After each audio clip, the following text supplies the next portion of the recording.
The courtroom buzzed with tension before the judge even entered. Everyone could feel it. Something was coming. The air was thick, heavy, like the moment before a thunderstorm. Even the security guards, usually still and stoic, exchanged nervous glances. And Diddy? He sat still, hands folded, dressed in his signature dark suit. His face looked calm, but his eyes held something deeper, like he knew exactly what was about to break. The trial was already national news. Charges of media manipulation, industry silencing, and hidden branding deals had pulled in names no one thought would ever stand in court. But what happened next would stop the room cold. Because Diddy was about to speak a name that would shake the courtroom, Dua Lipa. Just 3 weeks earlier, Diddy had been alone in his Manhattan penthouse, seated at the edge of his sofa, reviewing documents with his legal team. His phone buzzed quietly on the coffee table. Normally, he ignored texts during strategy meetings, but that night, something made him glance. The message came from a private number with no contact name. Just one sentence. "Don't bring me into this. What we said stays between us." Diddy's heart skipped for a second. He narrowed his eyes, picked up the phone, and tapped back. "Who is this?" A moment passed. Then came the reply. "You know exactly who." He stared at the screen, jaw tightening. Because he did know. The typing bubble returned, followed by another message. "I told you that night in Paris. If this ever went public, I'd deny everything. Don't do this." Diddy leaned back slowly. Paris. The rooftop party. The whispers near the candlelight. The moment she leaned in and said, "They're watching you, even if they pretend they're not." He never forgot it. But now she was pretending it never happened at all. Back in court, Diddy stood slowly as his name was called. The judge had granted him permission to read a personal statement as part of his defense. But no one expected what he was about to reveal. He walked to the center of the courtroom, unfolded a single sheet of paper, and cleared his throat. "In this industry, silence is currency," he began, voice clear. "You protect the ones you party with. You keep secrets for those who call you family in private and act like strangers in public." He paused. "And sometimes, you get warned not to tell the truth, even before you say a word." A murmur ran through the courtroom. He held up his phone. "I received a series of texts 2 weeks before this trial began. Messages that asked me to stay quiet. Not about fake rumors, but about real conversations. Face-to-face ones." The prosecutor stood up. "Objection, hearsay." The judge held up a hand. "Overruled. Mr. Combs, proceed." Diddy's eyes scanned the room. Then he said it. The person who sent those messages was Dua Lipa. Gasps. Audible gasps. One reporter dropped her pen. Even the court stenographer looked up for a split second. Diddy continued. "She was there the night we discussed how branding was killing culture, how executives were picking image over impact. She told me herself that she saw what they were doing, making space for newer artists by pushing veterans out quietly." He looked straight ahead, voice unwavering. "She said she wouldn't speak out, but that she supported me behind closed doors. I respected that. Until I saw those texts asking me to pretend we never spoke at all." In London, Dua Lipa's team was already scrambling. The second Diddy's testimony hit social media, her PR inbox flooded. Statements were drafted and redrafted. One assistant even asked if they should deny the existence of the Paris party altogether. But someone on her team said softly, "You can't delete a rooftop memory when 40 people were there." The silence that followed was its own kind of confession. Meanwhile, Ice Spice, who had just finished her own apology tour from a prior scandal with Diddy, tweeted a single word. "Wow." The post went viral in minutes. Fans began speculating. Were more names going to drop? The hashtag number Diddy dropped Dua trended by evening. Back in court, the judge addressed Diddy again. "Mr. Combs, do you intend to present these messages as formal evidence?" Diddy nodded once. "Yes, Your Honor. I've submitted them through encrypted chain of custody verification. They'll show the exact dates, times, and tone. And they'll make it clear This isn't just my fight. It's ours. Reporters rushed out the doors as court recessed. Headlines updated in real-time. Courtroom Gasp Duo Lipa named in Diddy trial. Text messages surface. Alleged warning to keep quiet. Don't bring me into this. Pop star denies. Private conversation claims. But no one had seen the next twist coming. Because what Diddy didn't say out loud was that those messages, they weren't the only ones. There were screenshots. There was a voice memo. And there was a time-stamped video from Paris, still sealed, but ready. And when that evidence dropped, it wouldn't just shake a courtroom. It would shake the entire industry. The internet exploded overnight. Every major headline, every influencer account, every podcast with a microphone had just one question. Did Dua Lipa really try to warn Diddy off? Or is she hiding something bigger? Within hours of Diddy's testimony, her publicist released a short and polished statement. Ms. Lipa denies any attempt to interfere with an ongoing legal proceeding. Any past interactions with Mr. Combs were friendly and unrelated to the current court matter. It was short. It was safe. And it didn't convince anyone. Diddy, back in his downtown suite that night, leaned over a laptop with his lead legal advisor. He looked tired, but calm. The kind of calm that comes from knowing you've only played one of your cards. She's gonna play it like it was nothing, his attorney said. Diddy replied, almost quietly, until I remind her what we recorded. The screen on the laptop displayed a paused video, time-stamped, encrypted, clean. It showed a rooftop dinner in Paris, 2021. Lanterns overhead. A long table of elite guests.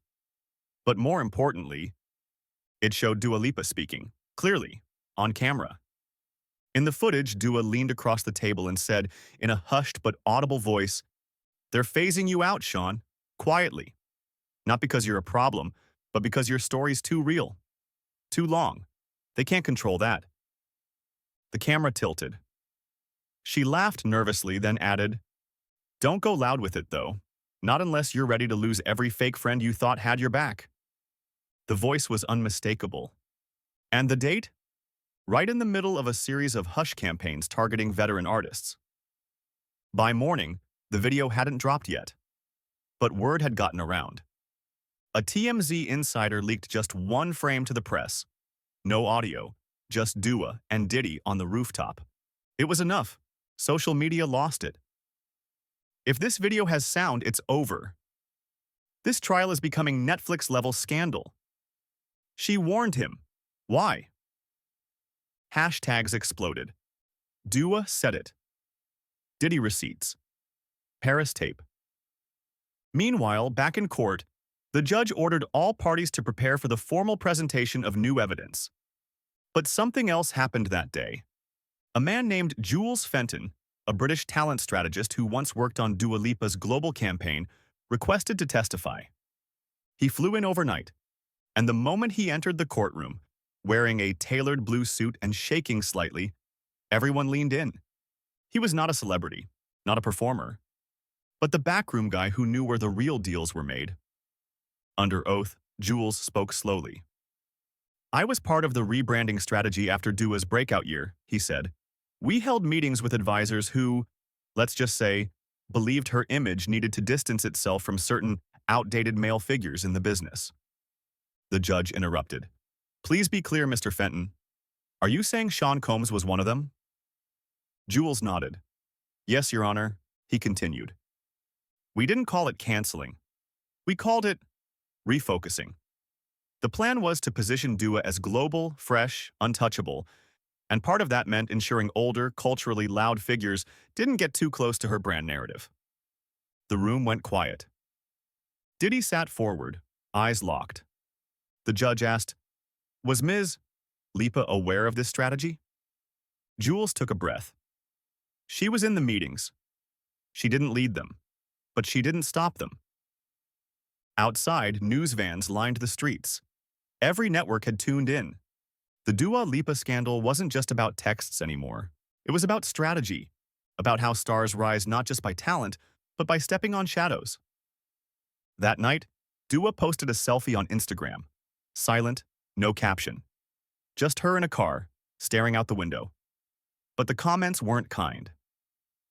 No caption can save you now. You warned him, remember? You part of the machine or the music? Her likes stalled. Brand pages paused mentions. A high-end fashion campaign rumored to launch that week? Delayed indefinitely. Silence wasn't working anymore. Meanwhile, Diddy made a private decision. He handed the full Paris rooftop video to the court. Unedited, verified. But he told his lawyer something unexpected. I don't want to destroy her. I just want the game exposed. People can decide what they believe. His lawyer nodded. What about the voice note? Diddy gave a half smile. That we save for the end. Courtroom 14. B was packed tighter than ever. Even the press gallery had overflowed into the hallway. Everyone wanted in. Lawyers clutched tablets, interns carried iced coffees with trembling hands, and the gallery buzzed with anticipation. Because today, the Paris video would be played. No edits, no headlines to twist it. Just the raw moment Diddy and Dua Lipa shared 2 years ago on that rooftop. A conversation once buried, now rising like a flame in a room full of gasoline. The judge signaled the bailiff, who rolled in a large screen. All parties ready? She asked. Diddy's lawyer stood, straightened his tie. Yes, Your Honor. The screen lit up. The lights dimmed slightly, and in the courtroom stillness, the video began. It opened with soft ambient sounds. Clinking glasses, muted laughter, Paris rooftops glittering behind expensive wine. Diddy was seated at a long table, surrounded by executives and artists. At the far side sat Dua Lipa, laughing politely, her hair pulled into a clean, high bun. She looked composed, elegant, but as the video zoomed in, her eyes darted. She looked nervous. Then came the moment. She leaned in toward Diddy, speaking low but clearly. They won't say it publicly, but you know they're replacing voices like yours. Too bold. Too real. They want clean, curated stars who won't question the machine. Diddy nodded, but stayed quiet. Dua added quickly, You've made peace with it, right? I mean, if you try to fight it, it gets ugly. You know that. The crowd inside the courtroom froze. The words were unmistakable. Then she said it. If this ever comes up, I was never here. We never had this talk. Gasps rippled through the room like thunder. The judge paused the video, glanced around. Any objections? Dua Lipa's legal team looked rattled. One leaned into the mic, voice strained. Your Honor, we request this footage be dismissed on grounds of privacy violation. But Diddy's lawyer fired back. Your Honor, this conversation took place in front of over 20 guests, in a semi-public setting. No confidentiality was breached. This is not a wiretap. It's a shared memory. The judge nodded once. Objection overruled. Continue. The rest of the video unfolded slowly. More casual moments, clinking glasses, shared jokes. But nothing else is damning. Still, the damage had been done. Once the screen went black, the silence remained. It wasn't just what she had said. It was how calmly she had said it. Not hatefully, not aggressively. Just like it was normal. And that was what disturbed people the most. Within the hour, media outlets ran headlines faster than court clerks could write, Dua's rooftop warning confirmed. Full video shocks court. We never had this talk. Clip goes viral in minutes. Diddy's receipts strike again. Is the music industry built on fear? Outside the courthouse, protesters gathered. Not just fans or paparazzi, but young indie artists holding signs. Respect legacy voices. Silence isn't strategy. Speak or be replaced. One local reporter turned to the camera and said, This isn't just about Diddy or Dua anymore. It's about an industry where silence is the most expensive product they sell. But just as the court recessed for lunch, Diddy was handed a sealed envelope by a clerk. No return name. Just the words, read in private. He took it to the conference room, away from cameras, opened it. Inside was a single photo, a screenshot of a voice memo. From Dua Lipa. Date, 2 days before trial. Time, 3:17 a.m. He looked up at his lawyer. "She sent a voice memo?" he asked. His lawyer nodded slowly. Apparently, she had second thoughts. Diddy played it. "Sean, if you're hearing this, I know the text didn't come out right. I was scared. Still am. I said all those things in Paris because I believed them. But when the lawyers got involved, I panicked. This system doesn't let people tell the truth without losing everything. You know that. Do what you have to do. I just hope the world hears it right." Diddy sat there for a moment, staring at nothing. It wasn't an apology, it wasn't a confession, but it was human. He hit save. His lawyer asked, "You want to use that tomorrow?" Diddy replied quietly, "Not yet. Let the court hear the video. Let the world see how fake normal has become." Dua Lipa was trending, but not in the way any artist wants to trend. Memes flooded timelines. Clips from the rooftop video racked up millions of views. One edited version cut her Paris quote over slow piano music with the caption, "You've made peace with it, right?" But something unexpected happened that morning. Her team went completely silent. No tweets, no posts, no denials. And then, from nowhere, a press conference was announced. Just before noon, the CEO of her record label, Camden South, took the stage in front of a wall of logos and flashing cameras. He wasn't smiling. "My name is Robert Ellison," the man said, straightening his tie. "I'm the CEO of Northwave Records and the former executive producer behind several of Ms. Lipa's early campaigns. I'm here under subpoena, but I've chosen to speak ahead of my courtroom appearance tomorrow." The reporters leaned in. He continued, "There has been a long-standing unspoken strategy in the music business. We've used branding to shape public memory. We've steered careers not just by what's said, but by what's not said." He took a long breath. "And in some cases, we've encouraged artists to quietly separate from figures like Mr. Combs. Not because of personal issues, but because his presence didn't fit the current cultural narrative." The room fell silent. He wasn't just hinting anymore. He was confirming it. Someone whispered from the back row, "He just admitted to engineering separation." And then Ellison added, "Dua Lipa was in those meetings, but she wasn't leading them. She followed our lead, like so many artists do when they're new to power. That doesn't excuse her, but it does explain the fear." Back inside the courtroom, Diddy and his team watched the press conference on a small monitor. His lawyer raised an eyebrow. "That's the first time a label head's admitted manipulation, ever." Diddy didn't respond. He simply stood up and walked toward the window. "I told them," he said quietly. "I told them it wasn't just about me, it's about the game." Later that day, the judge called everyone back to session earlier than planned. There was a new motion filed, by Diddy himself. Not to press more charges, not to seek damages, but to request an official legal review of what he called the cultural control doctrine. The judge looked at the motion. "What is this exactly?" she asked, puzzled. Diddy stood. "It's not a punishment, it's a framework," he said. "It explains how cultural figures have been silenced, filtered, and made replaceable. It defines a pattern, one that this case keeps proving is real." He paused. "I'm asking the court to consider. What happens when we treat branding bias as a form of professional discrimination?" Gasps. Again. Even the prosecutor blinked. The judge adjusted her glasses, clearly taken aback. "This isn't something we typically rule on, Mr. Combs." "I know," Diddy said, "but it's something we've all lived through, even if the law hasn't caught up." The courtroom doors opened suddenly. Dua Lipa had arrived. No cameras, no makeup team. Just her, in a gray coat, hair tied back, walking slowly, hands shaking. She didn't go to the witness stand. She asked the judge for a private sidebar. Whispers. Tension. Then, the judge agreed. The sidebar was off record, but everyone in the room could see what mattered. Dua's eyes were red. She wasn't arguing, she was listening.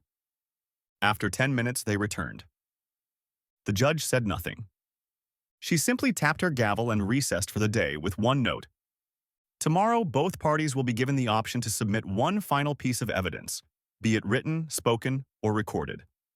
Let this next day not be about blame. Let it be about truth. That night, Diddy sat alone in his private hotel room. He picked up the envelope again, the one that held Dua's voice memo. He played it again. I said all those things in Paris because I believed them. He hit pause, then opened a new folder on his laptop titled Truth, Even If It Hurts. Inside, he placed the Paris video, Dua's warning texts, Jules Fenton's testimony, and the memo, all under one label. Legacy isn't just music, it's memory. The courtroom was so quiet it felt like it had stopped breathing. No whispers, no tapping of pens, not even the usual buzzing of phones. Because everyone knew what was about to happen. Today, Dua Lipa would finally speak, not just through lawyers, not through PR, but with her own voice, and not a polished performance on stage, but something much more raw, a voice memo she had sent to Diddy just days before the trial began. Judge Albright looked over the bench, her tone sharp but respectful. Ms. Lipa, are you prepared for the court to play the submitted audio? Dua, sitting beside her counsel, nodded slowly. She looked different now. Tired, yes, but also stripped down. No high fashion, no glam. Just a pale gray blazer and eyes that had clearly not slept. Diddy sat across from her, his hands calmly folded. His expression wasn't smug. It was patient, unblinking. The bailiff stepped forward with a small speaker device. The judge gave the signal. Click. A pause. Then came Dua's voice. Sean, if you're hearing this, I know the texts didn't come out right. You could hear the crack in her voice even in that first sentence. I was scared. Still am. I said all those things in Paris because I believed them. But when the lawyers got involved, I panicked. This system doesn't let people tell the truth without losing everything. You know that. Do what you have to do. I just hope the world hears it right. And then, silence. Not one word in the courtroom. Dua looked down, covering her mouth gently. The judge leaned forward, voice low. Ms. Lipa, do you acknowledge that this is your voice and this message was voluntarily sent? Yes, Your Honor, Dua said quietly. I sent it. It was real. At that moment, the trial wasn't about lawsuits. It wasn't even about contracts or video clips. It was about something far deeper: fear, regret, power, and memory. The judge gave her permission to speak freely if she wished. Dua stood up. Her voice was soft but steady. I was told early on in my career that proximity to controversy kills deals. I was taught to smile, keep distance, and never confirm anything that isn't pre-approved. She paused. But when Diddy started talking about how legacy artists were being erased, I listened. I even agreed. I told him that behind closed doors. But when the spotlight turned on me, I did what the industry trains you to do. I distanced myself. I pretended I didn't say those things, and that was wrong. A single tear slid down her cheek, but she didn't break. To the court, I do not deny what I said. I regret not standing by it sooner. Gasps. Again. But this time, not out of shock. Out of release. Because someone had finally admitted it. Diddy didn't move, but his expression softened. Just slightly. The judge turned to him. Mr. Combs, you submitted this voice note voluntarily. Do you have any final evidence to offer? Diddy stood. He reached into his jacket and pulled out a printed document. This is a contract from 2019. It's a deal Dua's label signed with a branding firm called Clarion Media. The firm specializes in repositioning artist narratives by redirecting them away from legacy contamination. That's what they called it. He passed the document to the clerk. My name was on the Do Not Align list. Not because I did anything wrong, but because my voice was labeled inconvenient. The judge reviewed the file. It was authentic and damning. She looked up. This court recognizes that this case has crossed into cultural and professional discrimination territory. Dua's lawyer stood. Your Honor, Ms. Lipa is prepared to cooperate fully in any investigation into Northwave's practices. Outside, the media had already caught wind. Headlines lit up.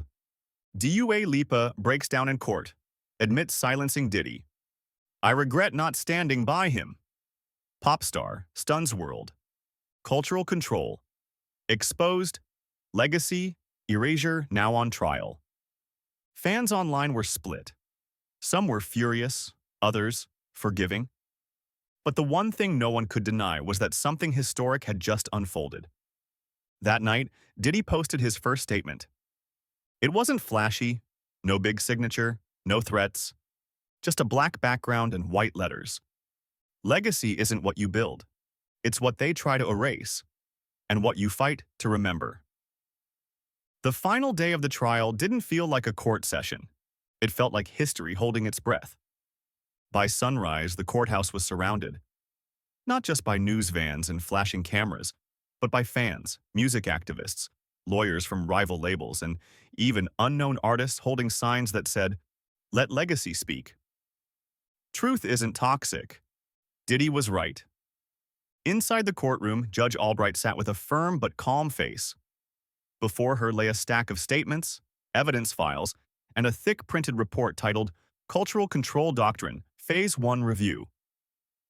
On her left sat Diddy, hands still, expression focused. On her right, Dua Lipa, dressed in all black, no glam, no entourage, just her, owning the storm. And then the judge spoke. This court was originally presented with a case involving accusations of interference, suppression, and text message evidence, she began. But what emerged during this process went far deeper. She turned a page. We saw documented patterns of brand manipulation, internal communications treating respected voices as disposable, strategic silencing under the mask of image control. The courtroom remained still. And above all, she continued, we witnessed a rare thing, truth, spoken not for profit, but for healing. She turned to Diddy.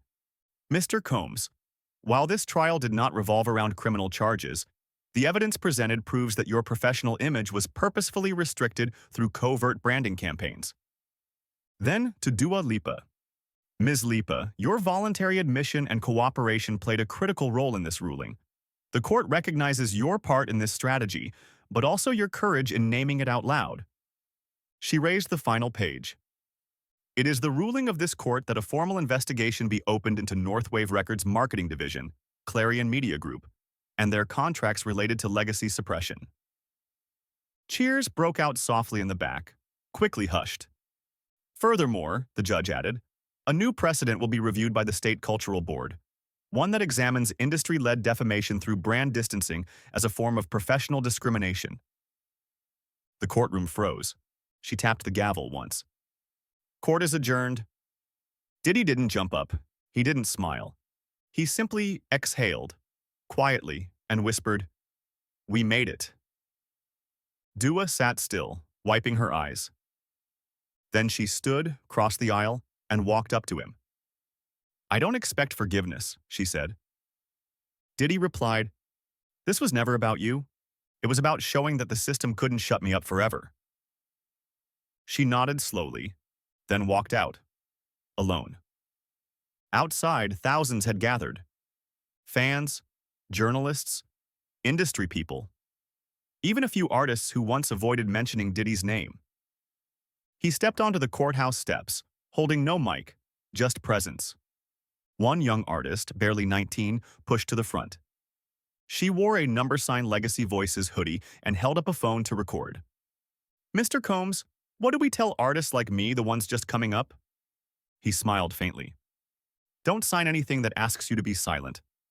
Don't trust a deal that edits your memory. And don't be afraid to outlive the narrative they sell.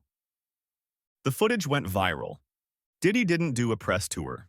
He didn't need to, because within days, Clarion Media's website went dark.